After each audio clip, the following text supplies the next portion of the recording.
time for open question period. Do we have any questions from the audience today? My question is to Mr. Yurzaki. Can you give an example of something that CASA has done for students in the past year? Yeah, I can actually.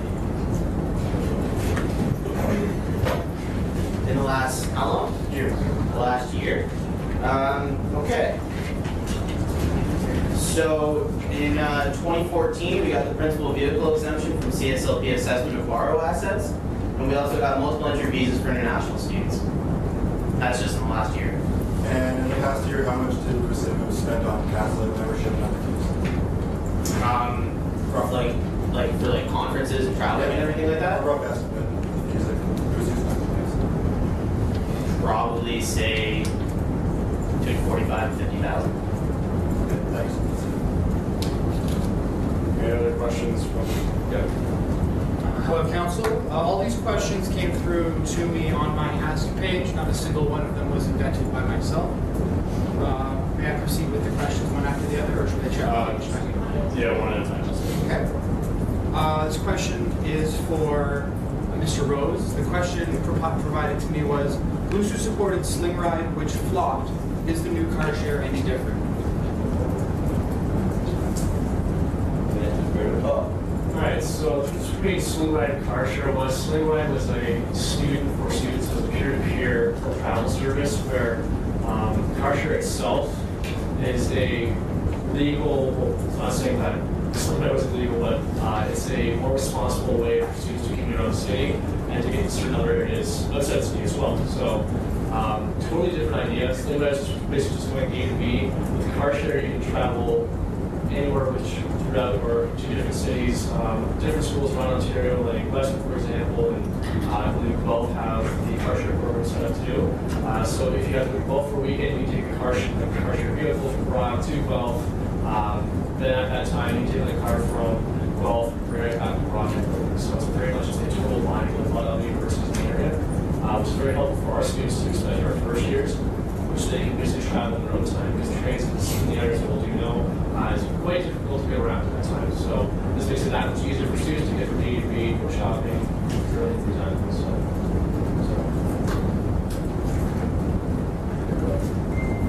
Again, a question provided to me.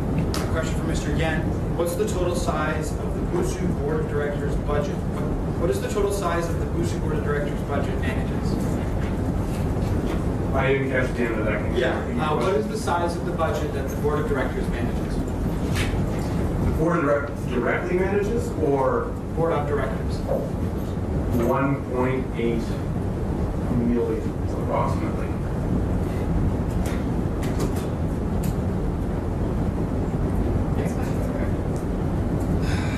This question was provided to me, and I'm going to direct it to Julia Prowse. The question reads, the most likely group of people who win BUSAC executive elections were previous executives or other paid employees of BUSAC. How much power do you think the hiring committee has at BUSAC? Who is on it? And are they the same people year to year? Are the hiring practices ever audited at BUSAC? Sorry, can you repeat that? 'Cause it sounded like it was about executives being elected and then we're talking about hiring, so Let's focus the question on whether or not hiring practices are audited at BUSAC, and please explain the hiring committee, how that works. Well, if the hiring committee bylaw is available for all to see on BUSAC's webpage, there are classes of employees. We had a note about this I would prepare a better answer, but there are classes of employees. Typically, each hiring and every hire is done by committee. When individuals are hired for, say, for the coordinated positions, then there's always at least one member of the BUSAC hiring committee, so student from here. There is the supervisor and the supervisor. So we have student input, and then we have input from individuals who know what the skill sets are that it requires to be successful in that job. Does that make sense? And then the other thing that we do, and I think I mentioned this to you before actually, is that 2 years ago, we went through a review process of our hiring practices, and we made sure that when we were structuring questions for interviews, those questions were A, legal, B, focused on identifying skills that would make somebody successful in a position, because we don't really want to send anyone to failure.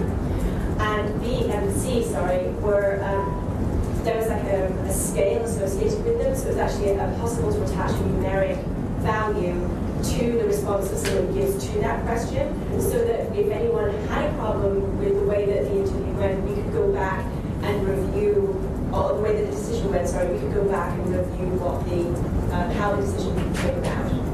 Does that make sense? Thank you. Anyone else?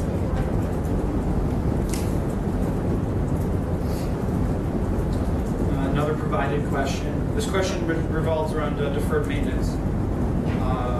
Mr. Yan, the question, deferred maintenance happens because of mismanagement. How much has BUSU spent on Union Stations and Isaacs? Their profits should pay for the maintenance of their building. The juggling of the money via deferred maintenance fee seems a way to compensate for the fact they lost their party fee. And would you like to respond to that comment that came through to me? Okay, so sure. The first part of it is that half of that is a local statement that is entirely incorrect. Deferred maintenance has nothing to do with mismanagement. Deferred maintenance has to do with age of facilities and whether or not you have the operating capital available in any given year to be able to afford to maintain those facilities. I would caution back and say that Brock has deferred maintenance itself. Every institution has deferred maintenance. Deferred maintenance is a way to set up future planning to identify what sort of work will need to be done on what sort of basis. So as an example, things that fall into deferred maintenance, people obviously think that roof is the thing that falls into deferred maintenance. Fair enough.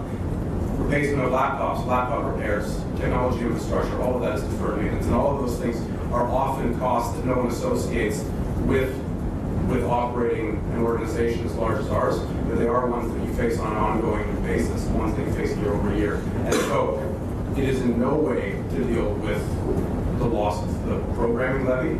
I can say that everything that's been spent under the deferred maintenance fund this year is probably about as far from anything that was included in the programming levy as is humanly possible. And going forward, it also deals with things like accessibility. So one of the main things that the deferred maintenance fund has been paid into so far is a new accessibility ramp outside of the Isaacs patio, which is to prepare ourselves not only for what is required in the AODA Act of 2005, but it is also a regimented system, so that in 2015 new provisions come in, in 2025 new provisions come in. And so we're making ourselves ahead of the curve by using deferred maintenance. So the loaded insinuation that it's to cover mismanagement in any division is, I'm just waiting to say hogwash.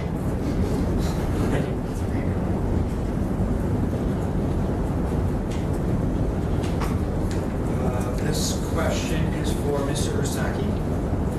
Again, comes from an anonymous contributor at Brockbug.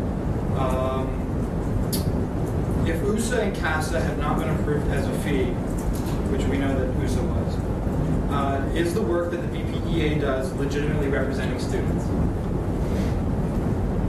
Obviously, I'm going to say yeah. I think I would have put up yeah, I mean, it's... We have the word how? How is How? it? Yeah, Is it how is it? legitimate? No, representing. Representing students. They're student-driven organizations. USA is the Ontario Undergraduate Student Alliance, and CASA is the Canadian Alliance of Student Associations. And their mandates, if you read their mission and vision statements, specifically outline advocating for a better PSE system, whether it's provincially or federally for students. So, yeah, I mean, it's legitimate. Thank you.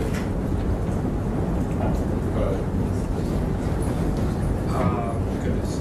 Okay, this question, I believe, should be directed to Ms. Prowse. It's a simple one. How many people applied for or were interviewed for the CRO position with BUSAC?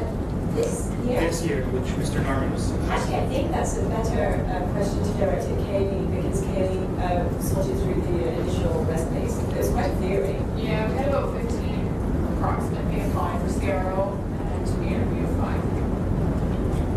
Thank you. That covers it. Thank you very much. Those questions were all provided. I don't know who's the chair of Briller. Chair of Briller. Makes sense. My